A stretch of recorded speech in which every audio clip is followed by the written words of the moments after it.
তো কার্তিকদা চলে এলো, আসে পরে বলছে দাদা, বলছে তুমি একটা জিনিস লক্ষ্য করেছ, এই যে মনে করো বর্ষা যত পুরো ঝমঝম ঝমঝম জল পড়ছে, বর্ষা হচ্ছে, এটা যখন যারা বড় লোক ঘরের হয়, সে বড় লোক ঘরের বউগুলা কি বলে বলো তো, যে চলো আজ গাড়ি বাড়ি করে কোথাও লং ড্রাইভে যাই, দারুণ মজা হবে, এনজয় করবো, এমনি বলে।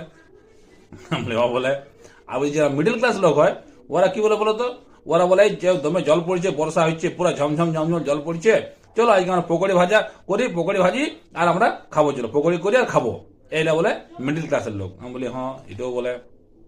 আর বলছে, বলছে আমার বউ কি বলে জানো, আমরা তোমার বউ কি বলে, তা আমার বউ বলে যে চলো চলো রসি গেলা বাঁধো, এই ঘরটা একটা রসি টাঙাও, এই বারান্দা একটা রসি টাঙাও, কাপড় জামা গেলা শুকাই দিতে হবে, ভিজে আছে, এমনি আমার বউ বলে। আমি বলি তুমি মারি।